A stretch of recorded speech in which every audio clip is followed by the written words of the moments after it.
धाकड़ खबर, बेखौफसमा बेबाक अंदाज। धाकड़ खबर के न्यूज रूम से मैं आपके साथ हूं अकरम रईस खान। ऐसा नहीं है कि बंगाल में भारतीय जनता पार्टी को मिली करारी हार के बाद कुछ भगवा ब्रिगेड के भड़काऊ लोग जो हैं, भगवा ब्रिगेड में भी सभी तरीके के लोग हैं, लेकिन भगवा ब्रिगेड के जो कुछ भड़काऊ लोग हैं वो सांप्रदायिक सौहार्द खराब करने की कोशिश कर रहे हैं, खासकर उत्तर प्रदेश में। एक तस्वीर आपके सामने मैं मथुरा से रख चुका हूं कि 7 से 8 लड़के मस्जिद के अंदर घुसे और उन्होंने वहां इमाम के साथ मारपीट की, मस्जिद के ऊपर चढ़कर वहां पे लाउड स्पीकर को तोड़ दिया और उसको अपने साथ ले गए। उस बाबत 8 लोगों के खिलाफ FIR दर्ज की गई और उसमें से 2 लोग ऐसे थे जिनके खिलाफ पहले से भी FIR दर्ज की गई थी ईदगाह में खड़े होकर हनुमान चालीसा पढ़ने के मामले में। यानी कि जब पहले ढंग से कार्रवाई नहीं हुई तो उनके हौसले बढ़ गए। पहले 4 लोगों का ग्रुप था, 2 उसमें मुख्य रूप से थे और फिर उन 2 लोगों ने 4 के ग्रुप के बजाय अपना 8 का ग्रुप बना लिया और इस बार मस्जिद पर धावा बोल दिया। लेकिन ऐसा नहीं है कि तस्वीर सिर्फ मथुरा से आ रही है, गोरखपुर से भी कल एक ऐसी ही तस्वीर उभर रही है और इस तस्वीर में तो और ज़्यादा चिंताजनक बात है क्योंकि यहाँ पुलिस वाला कुछ ऐसा करता हुआ दिखाई दिया है जिससे कहा जा सकता है कि भगवा ब्रिगेड की जरूरत नहीं है, पुलिस वाले ही दंगे बवाल सांप्रदायिक सौहार्द खराब करने के लिए काफ़ी हैं उत्तर प्रदेश में। ये बात इसलिए भी कही जा सकती है क्योंकि हमें याद है कि उत्तर प्रदेश के रामपुर में एक मज़ार हुआ करता था जिसे जंजीर शाह का मज़ार कहा जाता था। वहाँ के DM ने अचानक उस मज़ार को तोड़वा दिया, लोग सड़कों पर आ गए, उन्होंने अल्टीमेटम दिया कि मज़ार दोबारा नहीं बनाया गया तो बवाल हो गया, जिसके बाद DM ने वो मज़ार दोबारा वहाँ पे तामीर कराया। तो ज़रूरत क्या पड़ी थी तोड़ने की। इसी तरीके की तस्वीर हमने देखा उत्तर प्रदेश के बरेली से आई थी जहाँ पे रोड चौड़ीकर के नाम पे एक मज़ार को तोड़ दिया गया। बाद में हंगामा हुआ तो कहा गया कि गलती से टूट गया, उसको ठीक करा देते हैं। इसके अलावा बहुत सारी जगह से बहुत सारी तस्वीरें आती रहती हैं कि पुलिस वाले किस तरीके से अपनी सांप्रदायिकता, पुलिस वालों के अंदर भी तो सांप्रदायिकता घुस गई है ना, उसको प्रदर्शित करते रहते हैं, उसको जाहिर करते रहते हैं। तो अब बात करते हैं गोरखपुर की। गोरखपुर का राजघाट थाना पड़ता है, राजघाट थाने का तुर्कमानपुर एक इलाका पड़ता है। वहाँ पे एक मस्जिद है जिसको नई मस्जिद के नाम से जाना जाता है। वहाँ पे मस्जिद के इमाम हैं मोहम्मद हाशिम। तो मोहम्मद हाशिम कल 2:30 बजे का वक्त था, नमाज ख़त्म होने के बाद मस्जिद से बाहर निकलने की कोशिश कर रहे थे। आरोप है कि उसी दौरान राजघाट थाने की जो पुलिस चौकी है जिसको पांडे हाथा चौकी कहा जाता है, उस पर तैनात जो दरोगा यानी कि इंचार्ज है अरुण सिंह अपने 2-3 हमरा सिपाहियों के साथ वहाँ पहुँचा और जूते समेत आरोप है कि वो मस्जिद के अंदर घुस गया। जब इमाम ने विरोध किया तो वो इमाम के साथ भिड़ गया, इमाम के साथ मारपीट की और इमाम के कुर्ते को फाड़ डाला। इसकी सूचना मिलने पर आसपास के सैकड़ों लोग मौके पर इकट्ठे हो गए और उन्होंने पुलिस वालों को घेर लिया और बाद में पुलिस वालों को दौड़ा दिया। सूचना मिलने के बाद और भी लोग मौके पर इकट्ठा हो गए। जानकारी होने के बाद आला अधिकारी मौके पर पहुंचे। जैसे अखबार में छपी खबर के मुताबिक हम आपको बता दें कि यहाँ के जो SP हैं, SP सिटी सोनम कुमार, वो खुद मौके पर पहुंच गए और इसके अलावा SDM वगैरह सब मौके पर पहुंच गए और किस तरीके से वो यहाँ लोगों को शांत कराने की अपील कर रहे हैं माइक के जरिए, वो थोड़ा सा देख लीजिए। उनको हटा दिया गया। मैं आपको बता रहा हूँ कि चौकीदार साहब को हमारे हल्के से हटा दी गई। जो कानूनी कार्रवाई आरोप पर करती है वो भी होगी इंशाअल्लाह।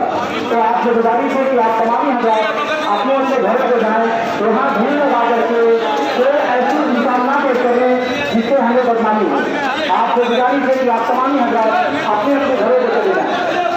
आप तमाम हमारे इमाम के साथ चौकी इंचार्ज तुर्कमानपुर ने बदतमीजी की, जिसकी देख लिया आपने, वो लोगों को शांत कराने की कोशिश कर रहे हैं, कह रहे हैं कि एक्शन किया जाएगा। अब खबर के मुताबिक ये है कि यहाँ के जो SSP हैं उन्होंने CO की रिपोर्ट के बाद, दिनेश कुमार P यहाँ के SSP हैं, उन्होंने CO की रिपोर्ट के बाद इस चौकी इंचार्ज अरुण कुमार को सस्पेंड कर दिया है और विभागीय जांच का भी आदेश दे दिया। कहा गया है कि विभागीय जांच आने के बाद इसके खिलाफ आगे एक्शन लिया जाएगा। लेकिन यहाँ सवाल जो मैं हमेशा उठाता हूँ वही फिर खड़ा हो जाता है। सस्पेंड किया जाना एक विभागीय प्रक्रिया है, लेकिन जिस तरीके से इमाम ने आरोप लगाया है तो इमाम से एक एप्लीकेशन लेनी चाहिए थी, इमाम का मेडिकल कराना चाहिए था और इमाम की तहरीर पर एक FIR दर्ज की जानी चाहिए थी इस दरोगा और उन सिपाहियों के खिलाफ और इनको गिरफ्तार करके जेल में भी डाला जाना चाहिए था। दूसरी बात यह है कि दरोगा का जो पक्ष है वो कुछ इस तरीके से आ रहा है, उसका कहना है कि 5 से ज़्यादा लोगों को नमाज़ पढ़ने पर पाबंदी है, लेकिन फिर भी इमाम को कई बार मना किया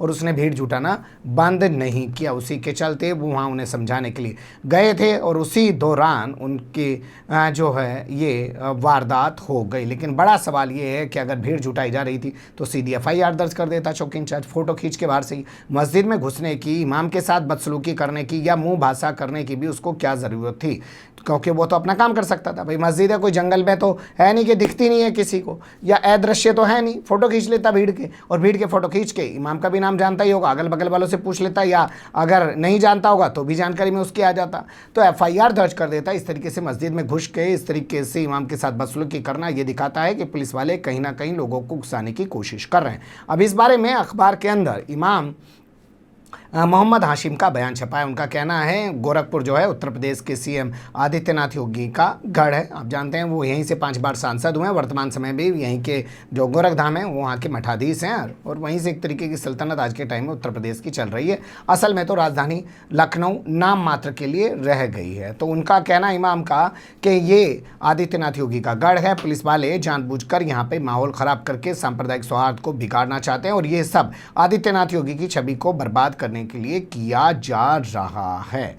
क्या इस मामले में और भी कुछ पहलू हैं, वो आने अभी बाकी हैं, क्योंकि कहा जा रहा है कि कोई ऑडियो भी है जिसमें दरोगा ने जो है इमाम से बात की और इमाम उस पर भड़कने लगे। वो हमारे पास तक अभी पहुंची नहीं हैं, तस्वीरें और भी हमारे पास नहीं आ पाई हैं। कुछ चीज़ें थी हमारे पास जिनके ज़रिए हमने आपके सामने खबर रखने की कोशिश की, लेकिन लग ये रहा है क्योंकि भैया आप तो एक डिसिप्लिन फोर्स हो, और जब आप एक सीट पे बैठे हो, जब मैं इस सीट पे बैठा हूँ तो मेरी जिम्मेदारी आपसे ज़्यादा है।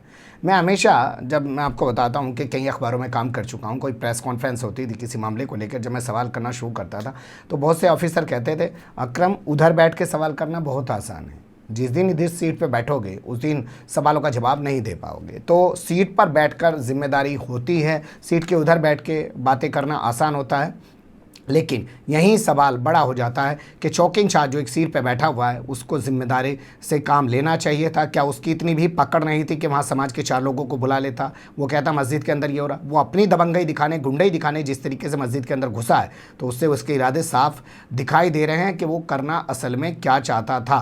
क्योंकि अगर वो सही मायने में कुछ एक्शन लेना चाहता था तो समाज के 4 लोगों को इकट्ठा करके भी उनसे बात कर सकता था, इमाम को चौकी पे बुला के बात कर सकता था, समझा सकता था कि यहाँ पे जाइए, आपके यहाँ ये हो रहा है, मैं एक्शन लूँगा इस पूरे मामले में। लेकिन वो ना करके वो जिस तरीके से मस्जिद में घुसा है, तो उससे तो साफ लग रहा है कि उसके दिमाग में उसके जो हनक होती है ना पुलिस वाली, वो कुछ और थी और वो शायद कुछ और करना चाहता था। और इमाम साहब का ये आरोप लगाना कि ये आदित्यनाथ योगी का गढ़ है और CM को बदनाम करने के लिए गोरखपुर की धरती पर पुलिस वाले ऐसा कुछ कराना चाहते हैं, ये भी गौर करने लायक इल्ज़ाम है। और ये भी एक सवाल है कि जब वाकई में सरकार की गाइडलाइन जारी हो चुकी है कि 5 से ज़्यादा लोगों को नमाज़ नहीं पढ़नी चाहिए मस्जिद में, तो फिर भी अगर ऐसे मस्जिदों में भीड़ जुटा के नमाज़ पढ़ी जा रही है तो उस पर भी इमाम और तमाम लोगों से भी सवाल होना चाहिए कि आखिर वो क्यों सरकार द्वारा बनाए गए कानून को मानने को तैयार नहीं हैं। क्योंकि आप लोग देख रहे हैं कि जितने भी मुसलमानों के तमाम बड़े उलेमा हैं, जिसमें शाही इमाम दिल्ली के हों या लखनऊ के उलमा हो या और कहीं के हो, सब लोग अपील कर रहे हैं कि सब ईद की नमाज भी अपने घर में पढ़ें। तो इन तस्वीरों से कुछ सबक लेने की ज़रूरत भी है, कुछ होशमंदी की ज़रूरत भी है। मौका कहीं ना कहीं आप लोग भी दूसरे को देते हैं, तभी वो कुछ कर पाता है। एक खबर थी, मुझे लगा कि आपको रूबरू कराया जाए।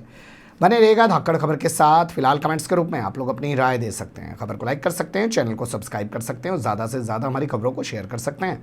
फिर ऐसे ही किसी सुलगते हुए या उलझते मुद्दे लेकर मैं आपके सामने हूँगा हाजिर। फिलहाल अभी मुझे दें इजाज़त।